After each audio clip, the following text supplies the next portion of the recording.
여호수아 11장 23절로 12장 7절까지 말씀 우리 한 절씩 교독하겠습니다. 이와 같이 여호수아가 여호와께서 모세에게 말씀하신 대로 그 온 땅을 점령하여 이스라엘 지파의 구분에 따라 기업으로 주매 그 땅에 전쟁이 그쳤더라.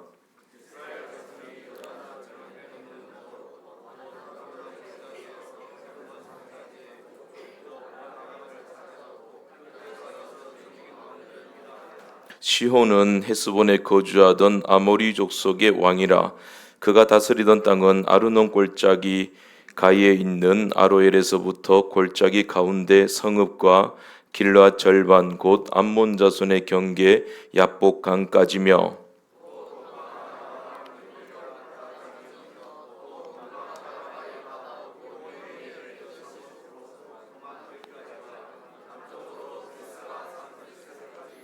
옥은 르바이의 남은 족속으로서 아스다롯과 에드레이에 거주하던 바산의 왕이라.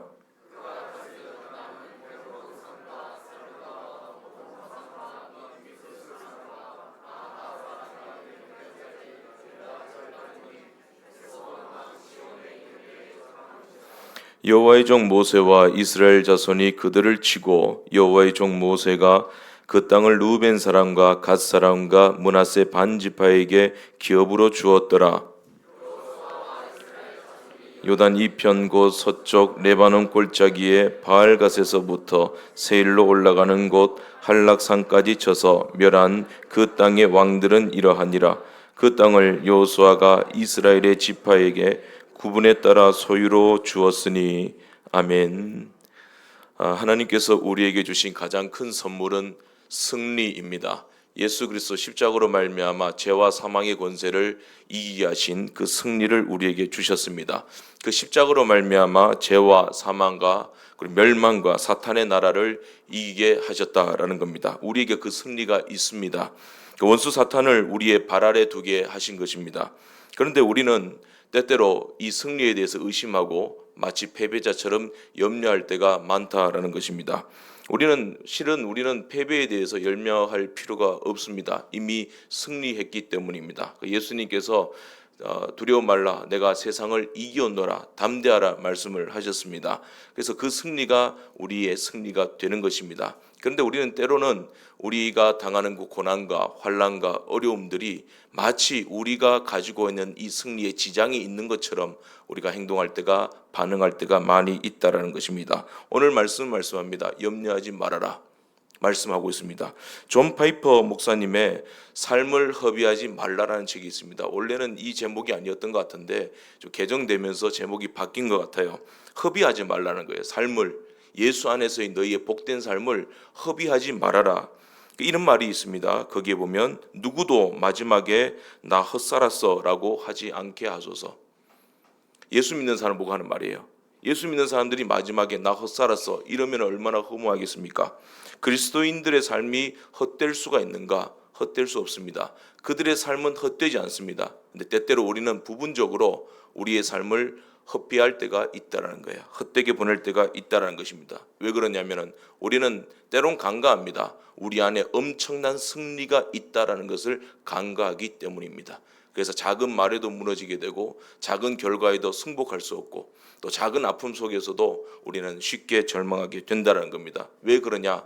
우리 안에 있는 승리를 제대로 활용하지 못하기 때문에 그렇다는 겁니다. 역으로 말해서 그런 어려움과 환난이 올 때 우리 안에 있는 승리를 활용하면 되겠죠. 이 큰 자산이 우리에게 있다라는 것입니다. 빌립보서 1장 23절에 사도 바울이 빌립보서는 옥중서신이죠. 세 가지 별명을 가지고 있죠. 옥중서신, 그리고 사랑의 메시지, 그리고 희락의 복음입니다. 감옥에 갇혀 있는데 감옥에서 즐거워합니다. 기쁨이 있다는 겁니다. 승리를 누리고 있다라는 겁니다. 거기서 감옥에서 감히 자유의 몸인 주의 신자들에게 이렇게 말합니다. 차라리 세상을 떠나서 그리스도와 함께 있는 것이 훨씬 더 좋은 일이라. 세상을 떠난다 이 말은 너희들 세상 밖에서 자유하고 있는 그 세상, 그 자유가 아니라는 겁니다. 그 자유보다 내가 비록 갇혀 있지만 그 자유보다 내 갇혀 있는 내 안에 하나님이 주신 희락과 기쁨과 승리가 더 크다는 거예요. 그것 가지고 나는 기뻐하고 기뻐하노라 그렇게 말하고 있다는 겁니다. 하나님 주신 자산, 승리를, 기쁨을 활용하고 있죠. 학생들 공부할 때 공부 잘 안 되잖아요. 그런데 공부가 잘 안 돼도 내가 꼴등해도 하나님의 자녀라는 것은 변함이 없습니다. 그거 붙드시면 된다라는 것입니다. 시편 63편 3절에 다윗이 말합니다. 주의 인자하심 생명보다 나음으로 내 입술이 주를 찬송합니다. 세상이 연명하고 붙잡고 집착하고 있는 그 세상적인 생명보다 하나님의 자비와 긍휼하심과 승리가 더 크다는 겁니다. 나 그것 붙들고 승리합니다. 그런 말씀입니다. 고난 당할 때, 어려움을 만날 때 오히려 우리는 절망하지 않고 하나님이 우리에게 이미 주신 그 승리를 자원으로, 자산으로 활용해서 더 큰 기쁨과 승리를 누리면 된다는 겁니다. 그러면 우리가 성장하게 된다는 것입니다. 성장해야죠. 성장하기 위해서는 자원을, 자산을 잘 활용해야 된다라는 것입니다.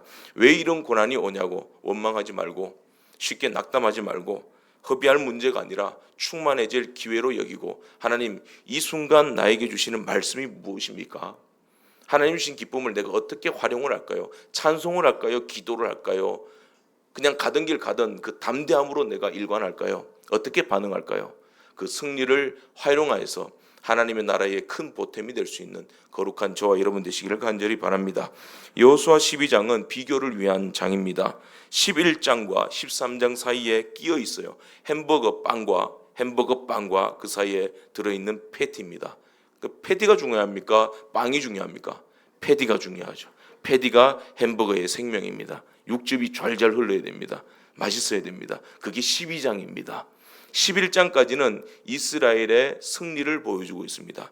승리를 보여주셔서 안악작송, 가장 강력한 안악작송 무릎 꿇게 만들고 그 땅을 다 점령하였음에 그 땅에 전쟁이 그쳤더라. 그렇게 끝이 납니다. 정복이 끝난 거예요. 그리고 13장은 뭡니까? 그 땅을 분배합니다. 정복과 분배 사이에 뭐가 있느냐? 오늘 12장이 있습니다. 왜 12장이 이 사이에 끼어 있는가? 그냥 정복했으면 분배하고 잘 먹고 잘 살면 되잖아요. 그토록 원하던 가나안 땅에 들어가서 하나님 주신 젖과 꿀을 누리면서 먹으면서 마시면서 살면 되는 거예요. 통장에 돈 늘려가면서. 그러면 되는데 왜 12장을 끼워 넣냐 이 말입니다. 비교하기 위한 거예요. 우리에게 자극을 주고 놀라움을 주기 위한 것이다라는 겁니다. 12장은 승리 일람표입니다. 그동안 11장까지 승리했던 이스라엘의 그 승리가 어떤 승리였는지 그것을 크게 두 부분으로 나눠서 개괄적으로 정리해 주고 있어요. 1절에서 6절까지가 요단 저편, 모세가 요단을 건너기 이전에 동편에서 멸했던 그 헤스본 왕 시온과 바산 왕 옥, 거인들이죠. 그들을 이겼던 스토리를 기록하고 있어요. 그리고 7절부터 24절은 요단 2편이죠. 이제 여호수아와 함께 요단강을 건너가서 여호수아를 앞장세워서 이스라엘이 정복한 31명의 왕들을 그들과의 전투에서의 승리를 기록하고 있다라는 것입니다. 그러면 하나님의 성령께서 이런 승리들을 구체적으로 이렇게 개괄적으로 또 구체적으로 기록하신 의도가 무엇인가? 이 12장을 11장 점령과 13장 분배 시작 이 사이에 끼워 넣으신 의도가 뭐냐? 12장의 이 승리 일람표를 보고 너희들 잊어버리고 살았으니까 특별하게 생각하지 않고 있었으니까 이 12장의 승리를 자산으로 활용해서 13장부터 분배 다음 분배를 하고 그 분배 위에 하나님의 뜻이 있으니까 그 사명을 너희가 감당하라는 의도로 주신 거예요. 자원으로 활용하래라. 12장의 승리의 자산을 그 자산을 활용해라는 것입니다. 그러면 12장의 전쟁 승리 일람표에 들어있는 숨겨져 있는 하나님이 우리에게 주신 승리의 자산이 무엇인가? 두 가지로 나눠서 말씀드리겠습니다. 첫 번째로는 새로움이라는 자산이에요. 새로움. 익숙해진 승리들. 그동안 31명의 왕들을 다 이겼잖아요. 익숙해진 승리들이 이제 새로워지도록 새로운 관점에서 보도록 만드시는 거예요. 당연한 게 아니라 은혜였구나. 이게 결론이에요. 우리는 당연한 줄 압니다. 오늘 하루에 아침에 우리가 일어났습니다. 승리입니다. 근데 우리는 당연한 줄 압니다. 당연한 줄 압니다. 12장에는 단지 정복당한 왕들을 열거하고 있지만 이 12장 때문에 11장의 마지막과 13장의 첫 부분에 뚜렷한 대조를 볼 수가 있습니다. 그 11장의 마지막은 그 땅의 전쟁이 그쳤더라라는 말로 끝이 납니다. 그리고 13장의 첫 구절은 뭐라고 나옵니까? 하나님께서 여호수아에게 이렇게 말씀합니다. 너는 나이 많아 늙었고 얻을 땅은 남은 땅은 매우 많도다. 전쟁이 그쳤습니다. 그런데 얻을 남은 땅들이 매우 많다는 거예요. 이게 무슨 말입니까? 전쟁이 끝났습니다. 다 정복했다고 여겼습니다. 그런데 끝난 게 끝난 것이 아니다 말씀합니다. 오히려 아직 많이 남았다 말씀합니다. 13장의 정복한 땅을 분배하는 기사 앞에서 정복당한 그 12장의 왕들은 이러하니라 승리를 정연해 주신 이유는 이겁니다. 너희들 깨달아야 된다. 지금 너희들 만족할 일이 아니다. 깨달음과 놀라움과 새로움을 주시기 위한 거예요. 지금까지 너희들의 승리가 당연한 게 아니라 하나님의 은혜였다는 것을 깨달아라 라는 거예요. 여러분 지금까지 얼마나 많은 수고를 했습니까? 우리 또 세배당 건축하잖아요.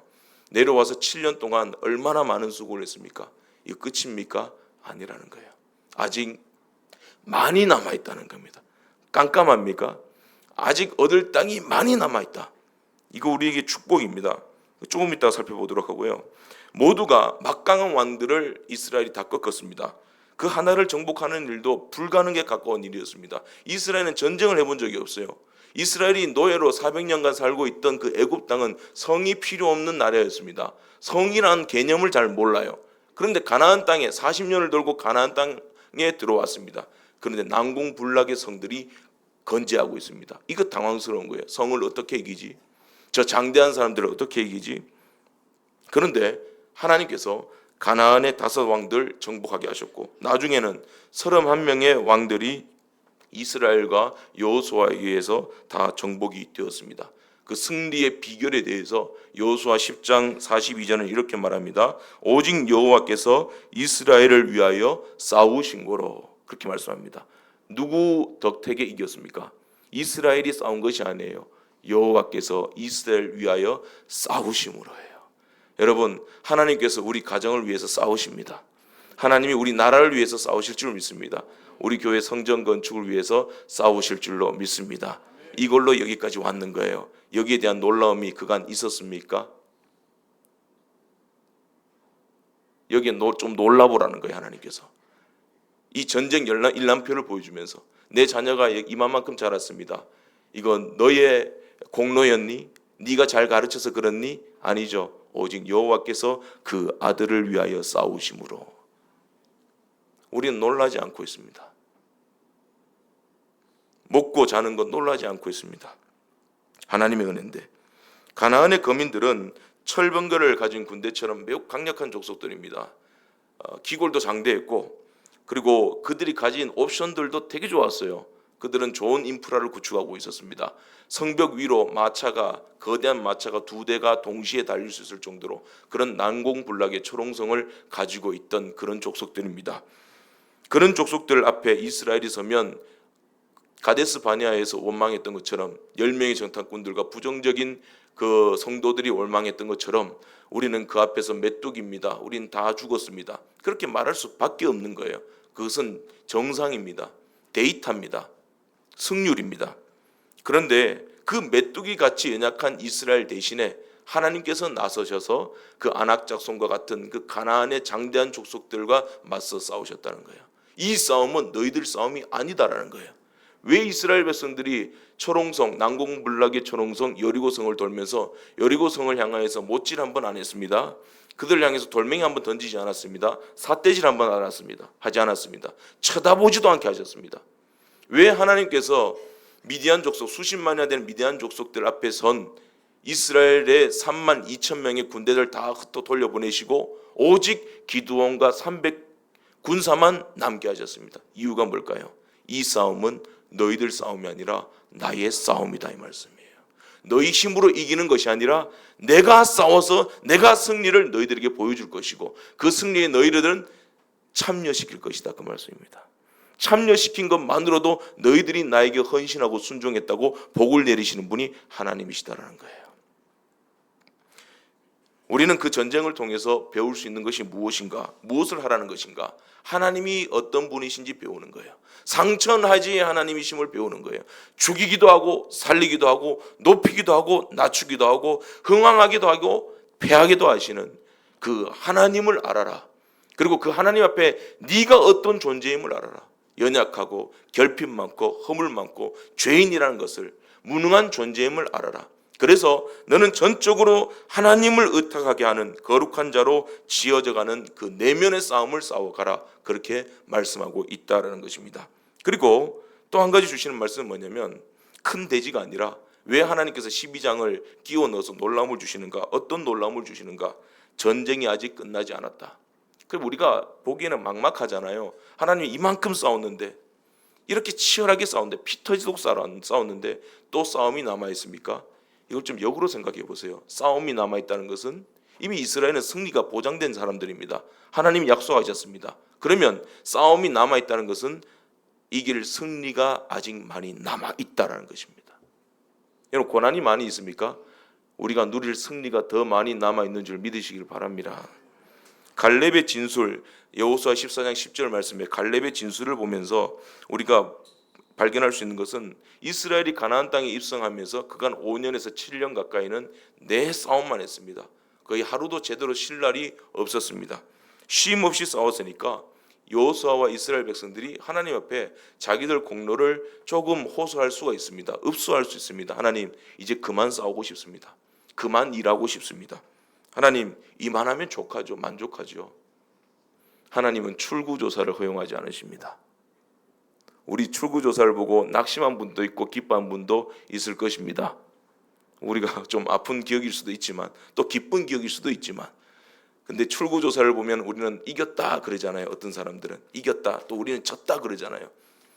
이 사람 세계는 그렇습니다. 출구조사만 봐도 이겼다 졌다를 알 수 있습니다. 그러나 하나님 뭐라 말씀하신지 아십니까? 출구조사가 끝이 아니다. 아직 많이 남아있다. 모든 국민들의 마음을 다 얻은 것은 아니다. 아직 많이 남아있어. 지금부터 전쟁이다. 지금부터가 중요한 것이다. 오늘 하나님 그렇게 우리에게 자극하십니다. 그런데 그 막막함 앞에서, 그러나 그 많이 남아있다라고 해서 너희들 낙심하지 말아라. 그 모든 일들을 이길 승리가 너희들에게 남아있다.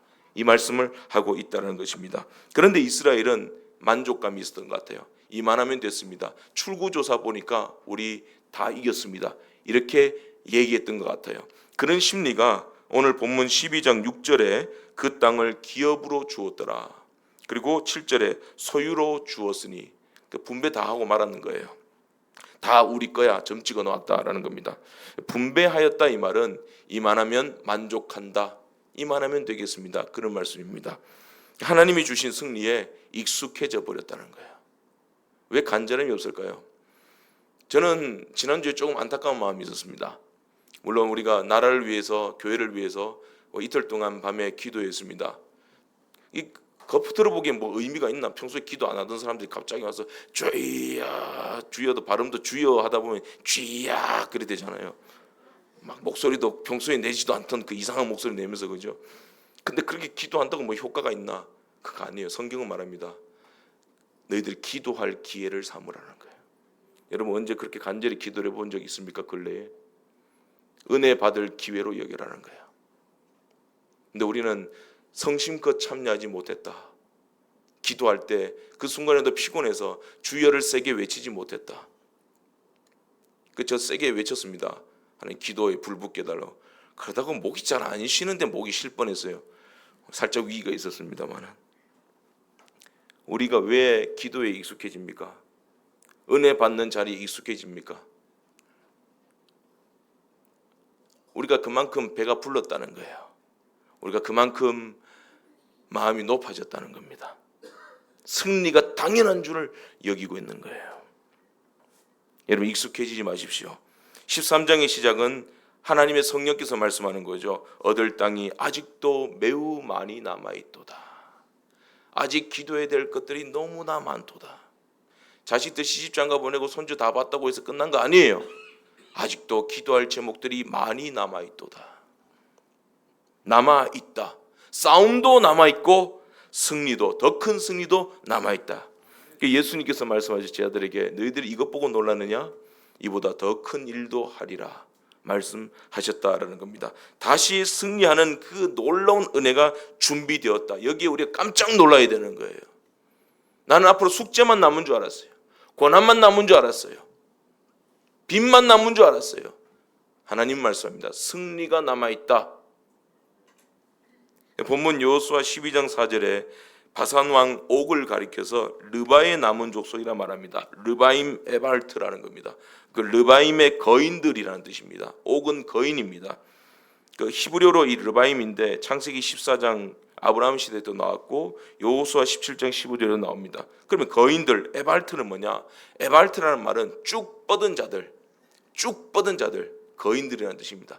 쫙 뻗었다는 거예요. 키도 크고 힘도 세고 피지컬이 좋았다.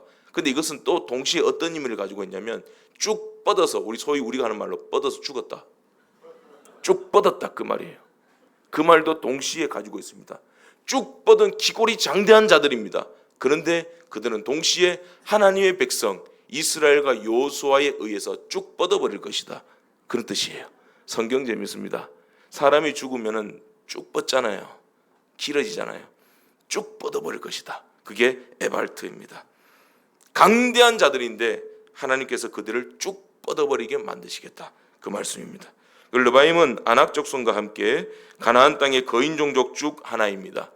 그들은 바산 땅과 길르한 북부를 점령하고 있었다고 신명기 3장 13절에 말씀하고 있습니다.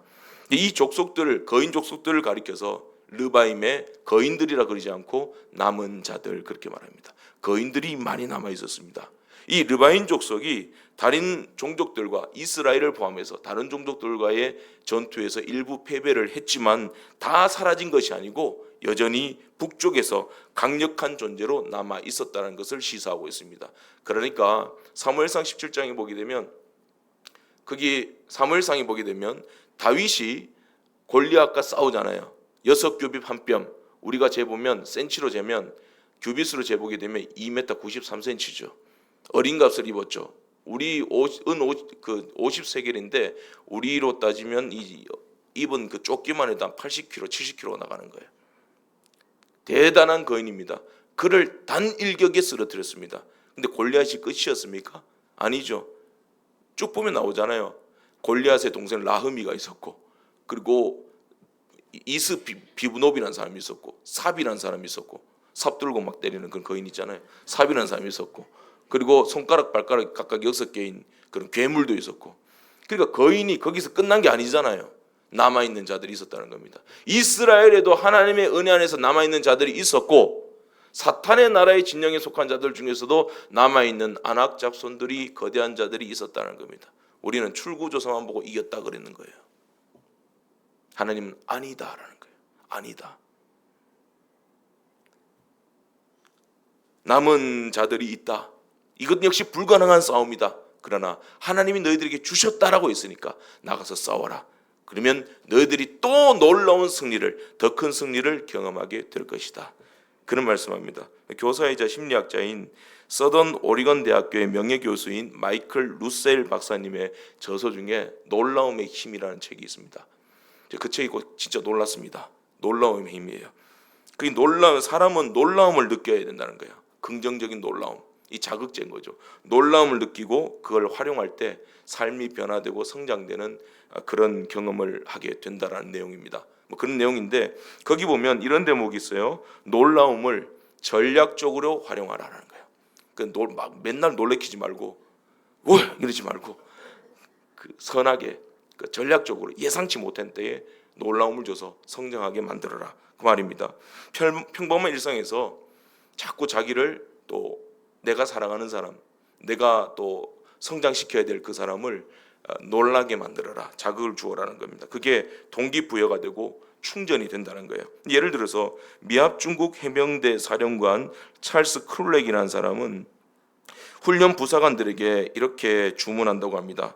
예상치 못한 상황에서만 칭찬하여라. 병사들 훈련시킬 때 예상하는 칭찬은 칭찬이 아니죠. 예상치 못했을 때 가령 약골들에게 달리기 잘한다고 그 의지를 칭찬해 주라는 겁니다. 너 열심히 뛰었다. 1등 못해도 너 열심히 뛰었다. 앞으로 그런 정신으로 하여라. 그리고 리더십이 부족한 리더들이 있습니다. 그는 하나님이 널 그 자리에 세웠다. 무능하다고 절망하지 말아라. 널 그 자리에 세운 분은 하나님이시다. 물론 이 사람은 예수 믿는 사람이 아니에요. 제가 쉽게 풀어서 우리 신앙인들의 입장에서 말하는 거예요. 그 무능한 리더 보고 하나님이 그 사람을 세웠어. 목사 설교 되게 못하잖아요. 그래도 하나님이 세웠습니다. 말씀의 은혜 받았습니다. 설교의 은혜 받았습니다가 아니고 말씀의 은혜 받았습니다. 예상치 못한 그 순간에 격려해 보신 적 있습니까? 칭찬 받아 보신 적 있습니까? 놀라 보신 적 있습니까? 당신은 좋은 사람이라고. 누구는 싸움닭이라 그러는데 어떤 사람은 갑자기 당신은 경계가 없는 사람이라고. 그래서 많은 사람들과 누구와도 다 소통이 가능한 사람이라고. 그게 당신이 지도자감이라고. 그런 칭찬들 들어보면 그때부터 갑자기 힘이 나잖아요. 내 삶이 새롭게 해석되기 시작하고 좋은 점들이 막 일어나기 시작하더라는 겁니다. 하나님께서도 우리에게 놀라운 힘, 놀라움의 힘, 새로움의 힘, 이걸 전략적으로 사용하시는 것 같아요. 때로는요, 우리가 아무리 기도해도 하나님 고래 힘줄입니다. 입 꾹 다물고 대답도 안 해요. 때로는 흥 이럴 때가 있는 것 같아요. 하나님 그 마음이 들 때가 있어요. 너무 서운해요. 그런데 어떤 순간에는 하나님이 예상치 못했던 동역자를 붙여주십니다. 그리고 예상치 못한 순간에 오늘 그냥 수요 예배 가자 그랬는데, 주일 예배 말씀 듣자 그랬는데, 그 예상치 못한 그날 그 순간에 나의 죄를 발견하게 만드십니다. 하나님의 은혜를 깨닫게 만드십니다. 그게 사실 특별한 게 아니거든요. 그날만 특별한 게 아닌데 내가 부족해서, 내가 어리석어서, 안매해서 그동안 하나님의 은혜를 보지 못했던 겁니다. 하나님의 음성을 듣지 못했던 거예요. 왜? 우리는 승리에 익숙해졌기 때문에. 근데 하나님은 예상치 못한 순간에, 이게 하나님의 은혜예요. 반드시 은혜 받을 자에게 은혜 받는 순간을 주십니다. 내가 하는 거 봤지? 내가 하면 되는 거 봤지?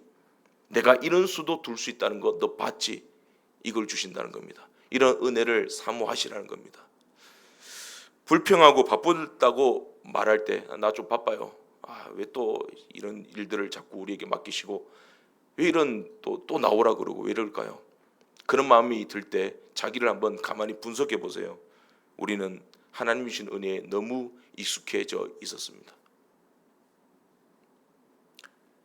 승리가 익숙하면 안 돼요. 은혜가 당연한 것이 아닙니다. 승리는 놀라운 것입니다. 오늘 내가 하나님이 기뻐하시는 일과 기뻐하시지 않는 일, 그 사이에서 갈등하다가 하나를 포기하고 하나님이 기뻐하는 자리로 나와왔습니까? 하나님 기뻐하는 선택을 했습니까? 당연한 건데 이게 당연한 게 아니에요. 하나님의 은혜다라는 것입니다. 여기에 감사할 수 있는 저와 여러분 되시기를 간절히 바랍니다. 교회가 안정을 찾았다. 우리 가정이 이제 먹고 살만하다. 이만큼 했으니까 좀 누려보자. 해외여행 열심히 다니고, 해외여행 다니는 게 나쁜다는 것이 아니라 그런 삶의 만족감을 얻는 것 자체가 우리에게는 수치가 되어야 되는 겁니다. 하나님 안에서의 기쁨을 누려야 되는 거죠. 그만 싸울 근거로 삼지 마십시오. 안정을 얻었다는 것으로. 그때가 제일 위험합니다. 그리고 그때 더 큰 일을 할 수 있는 시기입니다. 아직 많이 남아 있습니다. 이보다 더 큰 승리가 우리 앞에 펼쳐질 것이다. 하나님이 예배하고 계신다. 그것을 우리가 인지할 수 있어야 된다는 겁니다. 그리고 12장의 승리의 일람표를 보면서 또 한 가지 놀라운 점이 있는데, 이스라엘의 연합이에요. 40년 광야 생활 동안 이스라엘은 계속 싸웠습니다. 모세와도 싸우고. 이게 원어로 번역이 안 돼서 그렇죠. 원어로 번역되면, 한글말로 번역되면 우리 시험 됩니다. 이스라엘 회중과 모세와 죽이니 살리니 치고받고 싸웠다는 거예요. 가데스 바네아에서 싸웠고 르비딤 물가에서 싸웠고 하나님을 시험했습니다. 도저히 연합이라는 것을 모르는 족속들이에요. 연합할 수 없는 자들입니다. 그런데 가나안 정복기 그때 연합해서 싸웠습니다. 하나 되어서 싸웠습니다. 한 말씀에 움직였습니다. 연합을 깨지 말아라. 연합은 당연한 것이 아니라 축복입니다. 예배의 자리로 모이는 거 연합입니다. 이거 당연한 일 같습니까? 축복입니다. 은혜입니다. 당연하게 여긴 승리, 그동안의 승리, 그리고 당연하게 여겼던 이 연합, 평화가 당연한 것이 아니라 하나님의 은혜이다. 연합할 때, 하나 될 때 하나님께서 승리를 주셨다. 잊지 말아라. 지금부터 다 정복하고 전쟁이 그쳤다고 해서 끝나지 말고 계속해서 연합해서 더 똘똘 뭉쳐서 하나님의 거룩한 나라들을 세워가라라는 것입니다.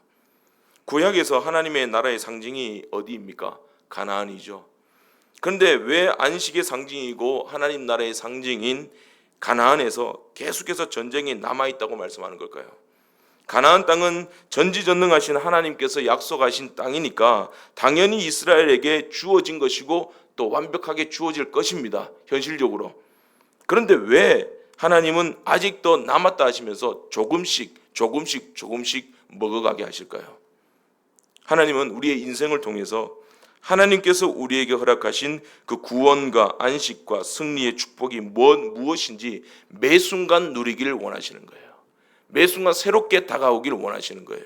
약속을 주시고 변치 않습니다. 그리고 그 약속을 하나하나씩 성취해 나가시는 거예요. 우리의 소유로 만들도록 하시는 겁니다. 그래서 그 승리가 얼마나 값진 것인지를 깨닫게 만드신다라는 것입니다. 그 땅의 전쟁은 그쳤지만 12장의 승리와 함께 13장의 시작 아직 매우 많도다. 이것을 보고 자극받고 좀 놀라보라는 거예요.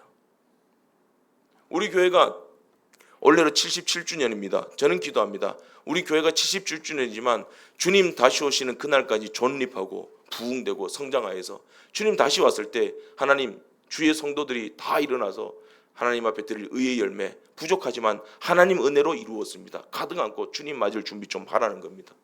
그런 교회 되길 원합니다. 그렇게 기도합니다. 모든 것이 은혜고 그리고 남은 사명이 많이 있다. 그것은 이꼬르 남은 승리가 누릴 승리가 많이 남아있다. 가슴 벅차셔야 됩니다. 그리고 연합이 힘이다라는 거예요. 하나님을 힘써 지켜라. 이렇게 도우신 하나님이 앞으로도 이렇게 도우실 것이다 라는 영감을 얻고 새로움과 놀라움과 기대함으로 소매 걷어 붙여보자는 겁니다.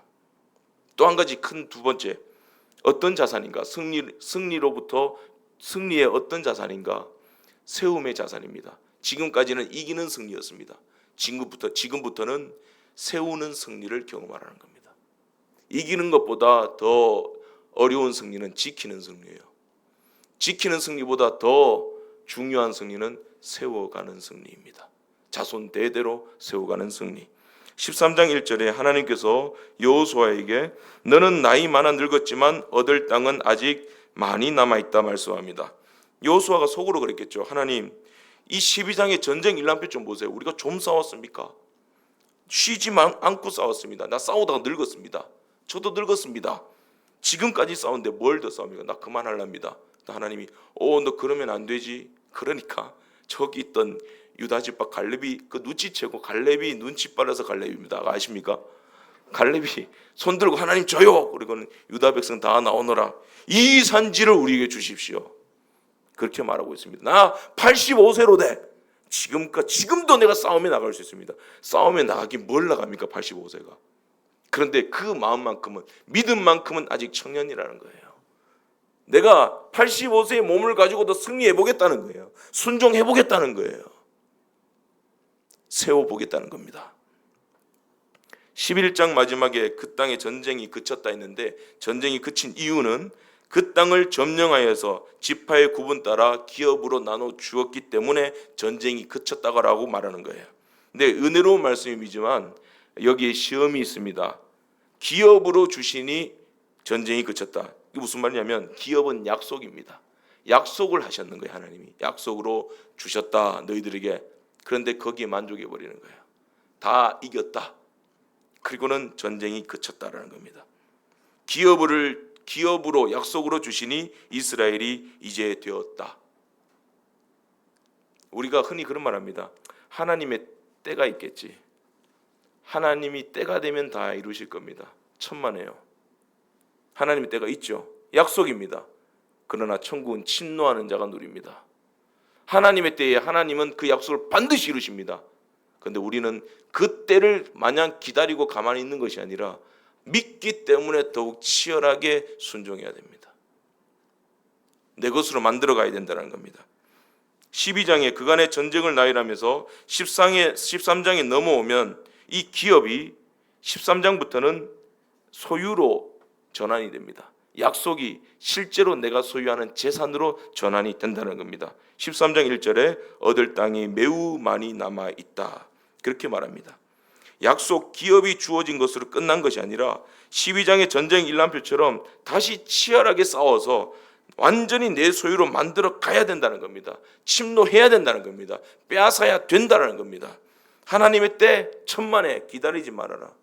기다리지 말아라. 내가 너희들 기다리고 있다, 그 말씀입니다. 우리가 기다립니까? 천만에요. 하나님이 나를 기다리고 있는 거예요. 기다리지 말아라.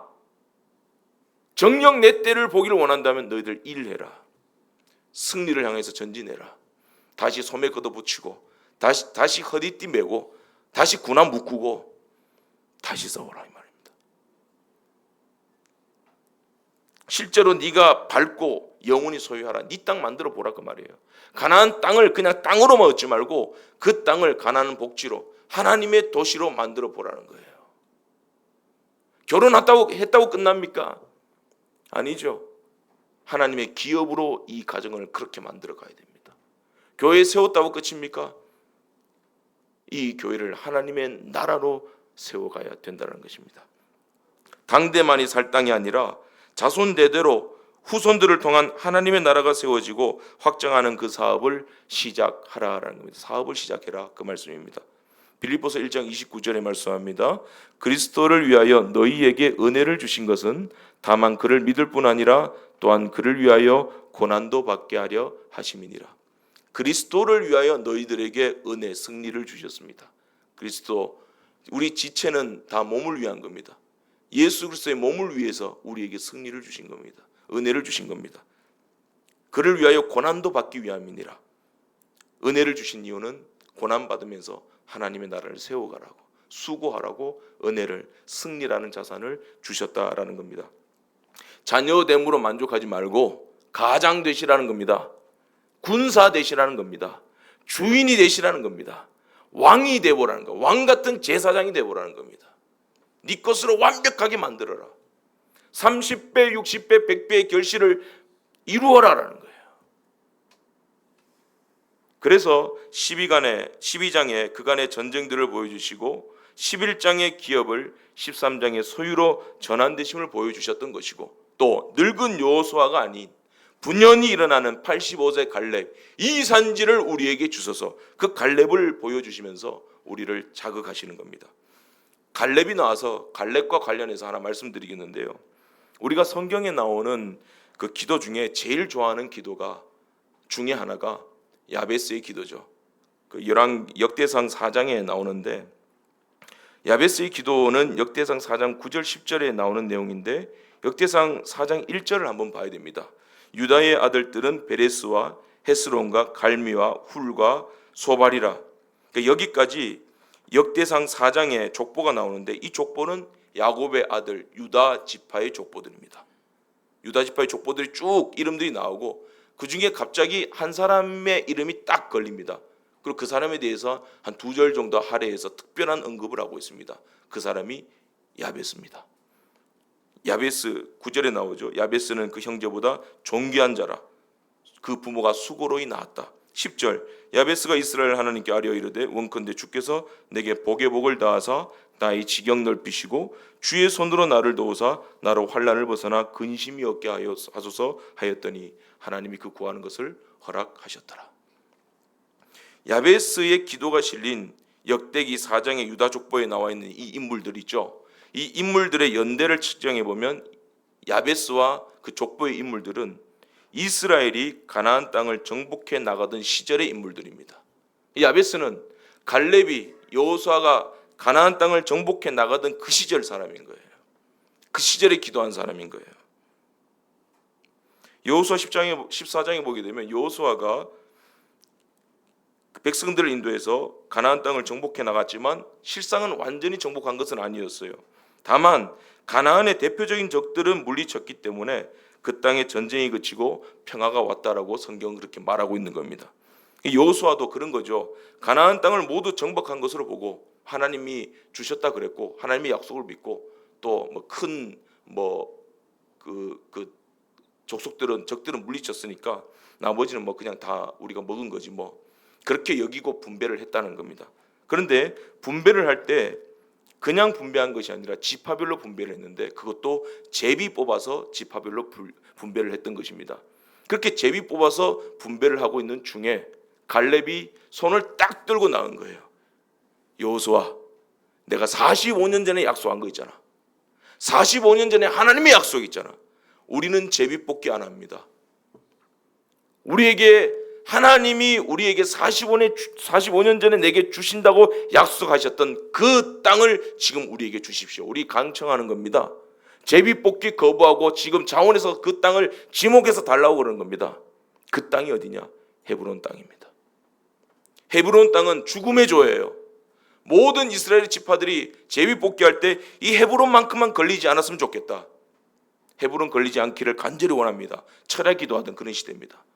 그런데 그 헤브론 땅을, 왜 그 땅이 어려운 땅입니까? 아낙 작손들이 살고 있었거든요. 기골이 장대한 가나안 족속 중에서도 가장 크고 강력한 거인 족속 아낙 작손이 있었기 때문에, 그래서 민수기에 보게 되면 이스라엘 백성들이 12명의 정탐꾼들의 보고를 받을 때 10명의 정탐꾼들과 이스라엘 백성들이 왜 그렇게 불평했냐면 그 땅의 아낙 작손, 네피림의 후손인 아낙 작손을 보았기 때문입니다. 그 아낙 작손들이 집중으로 모여 살고 있었던 곳이 헤브론 산지입니다. 그 헤브론 산지 때문에 우리 못 갑니다 그랬던 거예요. 그런데 갈렙은 그 산지를 우리에게 지금 주시옵소서 자원하고 있는 겁니다. 이스라엘 지파들은 내심, 야, 저 갈렙 호구 봐라 그랬을 거예요. 호구 나셨네. 그런데 이게 믿음입니다. 아무리 험한 산지이고 거인이 있어도 이미 하나님이 가나안의 모든 땅을 우리의 자손들에게 영원히 기업으로 주셨는데, 하나님이 주신다 했으면 주시는 거지, 하나님이 된다고 했으면 되는 거지. 이 땅인들 어떠하며 저 땅인들 어떠하리. 기왕이면 가장 크고 강력한 땅을 우리에게 주시옵소서. 그 땅에 십자가가 세워진 겁니다. 바로 그 갈렙의 유다 지파에 야베스가 있었던 거예요. 야베스는 유다 지파가 아직 정복하지 못한 헤브론을 하나님의 약속만 믿고 싸워서 지경을 자꾸 넓혀가야 하는 그 시절의 사람이었던 겁니다. 그래서 야베스가 갈렙의 기도와 똑같은 거예요. 그 산의 족속들은 너무 강하지만 여호와께서 우리와 함께 하심으로 필경 그 땅을 취하리이다. 이 말은 무슨 말인지 아세요? 야베스의 기도와 같아요. 하나님, 나의 지경을 넓혀 주십시오. 헤브론 산지 주십시오, 그 말입니다. 또 이렇게 하나님의 언약이 성취되는 과정, 헤브론을 정복하는 그 과정에 있는 유다 지파에게 환난이 임해서 그 언약의 성취가 지연되거나 실패되는 일이 없도록 하나님 아버지, 나에게 복의 복을 주시옵소서, 그 말이에요. 야베스의 기도는 유다 족속 전체를 대표하는 기도입니다. 갈렙의 고백은 유다 족속 전체를 대표하는 기도입니다. 갈렙과 야베스의 기도는 유다 자손을 대표한 기도예요. 유다의 후손으로 오신 예수 그리스도 안에서 견고하게 세워질 주의 몸된 교회와 우리의 삶을 대표하는 기도입니다. 하나님이 우리의 삶을, 우리의 교회를 그렇게 이끌어 가시겠다는 성경의 선포인 것입니다. 복의 복을 더하사 창세기의 저주, 죽고 정령 죽고 죽으리라, 무트 타무트, 이 말이 아니라 하나님의 복을 우리에게 바라크 주십시오. 세우고 또 세워주십시오. 회복시키고 또 회복시켜 주십시오. 복의 복을 더해 주십시오. 하나님의 사업에 지장이 없도록 지금 우리에게 복의 복을 더해 주옵소서. 그렇게 기도했다는 겁니다. 내 자식이 공부를 못해요.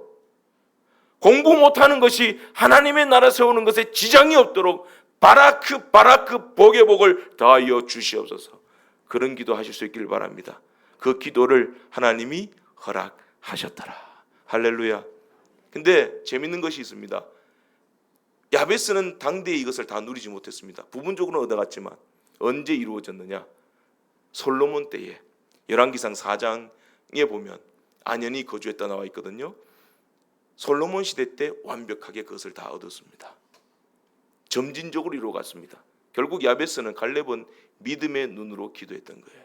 믿음의 눈으로 하나님의 나라와 자기 믿음의 후손들을 위해서 세워가는 기도를 했다라는 것입니다. 야베스 당대에는 여전히 전쟁이 있고 환란이 있었지만 하나님의 계획과 하나님의 뜻과 하나님의 축복은 야베스의 기도대로 완벽하게 성취가 되었다라는 것을 야베스의 기도의 응답을 통해서 성경이 보여주고 있는 것입니다. 그래서 야베스의 기도 앞에 그 야베스에 대한 묘사가 이렇게 나와 있죠. 존귀한 자, 수고로이 낳은 자. 여러분, 신약의 존귀한 자, 수고로이 낳은 자가 누굽니까? 하나님 아버지께서 독생자 예수 그리스도로 말미암아 해산의 고통으로 세우신 주의 몸된 교회입니다. 저와 여러분들입니다. 저와 여러분들이 야베스이고 저와 여러분들이 갈렙입니다. 유다 족속입니다. 하나님이 수고로이 낳은 존귀한 자들입니다. 교회는, 성도는 하나님의 약속을 믿고 비록 그 약속의 성취가 이 땅에서 자신들의 삶 속에서 가시적으로 나타나지 않고 또는 전부 나타나지 않고 부분적으로만 나타날지라도 믿음과 소망 안에서 순종과 충성을 통하여 하나님의 나라를 세워가는 삶을 살아야 된다라는 것입니다. 말씀 맺겠습니다. 우리 교회 세회당 건축 완공을 가시적으로는 보지 못하였으나 갈렙과 야베스처럼 믿음으로 바라보면서 자신들의 육신의 때에 하나님이 주신 은혜를 자산으로 활용해서 믿음의 후대인 우리를 위하여 성실하고 신실하게 세우다가 먼저 하나님 품에 안긴 우리 부모님, 믿음의 선배들처럼 이제 우리가 그렇게 기도하고 순종하고 충성해야 할 때입니다. 오늘부터 이렇게 기도하십시오. 이제 야베스의 기도의 뜻을 알았으니까 이 야베스를 본문으로 잡을까 그랬네요. 복에 복을 더하사 바라크, 이에 바라크를 더하사 우리의 지경 넓혀주시고 하나님의 사업에 지장이 없도록 우리의 집이 비록 가난할지라도 내가 자녀들에게 남겨줄 유산이 없을지, 물질적 유산이 없을지라도 가문적 명예가 없을지라도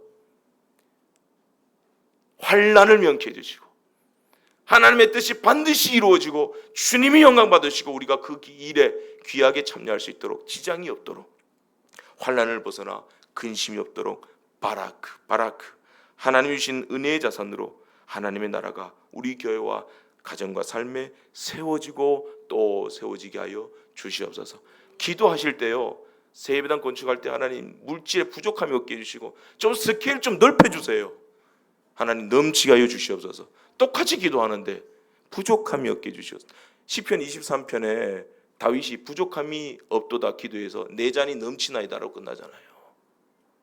영원히 가리로다로 끝나잖아요. 같은 기도하실 거면 넘치게 해주시고 목사님 말씀에 은혜가 되게 해주신 게 아니고 오늘도 은혜 충만하게 주실 줄로 믿습니다. 좀 풍성한 기도를 하십시오. 언어에도 원단이 있습니다. 좀 질긴 나이론 같은 원단이 있고요. 원단 중에도 최고급 로로피아나 캐시미아 같은 원단이 있어요. 고급스러운 원단, 언어를 사용합시다. 그래서 하나님 복에 복을 더해 주십시오. 오늘도 흡족한 은혜 주실 줄, 넘치는 은혜 주실 줄 믿습니다. 이것이 우리의 기도 제목으로 되어서 침체와 절망과 안주와 공허함을 깨고 더욱 견고하게 서는 복된 저와 여러분들 다 되시기를 간절히 바랍니다. 기도하겠습니다. 하나님 아버지, 은혜를 감사합니다. 여기까지 온 것도 우리의 노력과 능력과 지혜가 아니라 주의 은혜입니다. 오늘 성령이 하시는 위로와 놀라움과 도전을 받아들이고 하나님의 음성에 순종하여서 아직도 얻을 승리가 많도다. 주의 말씀에 순종하여 주의 능력을 믿고 이 주님 주신 예수 안에 승리의 자산을 가지고 오늘도 정복하고 복음으로 정복하고 세워가는 그런 은혜의 시간들 다 될 수 있도록 새로운 역사를 펼쳐 주시옵소서. 예수님의 이름으로 기도드리옵나이다. 아멘.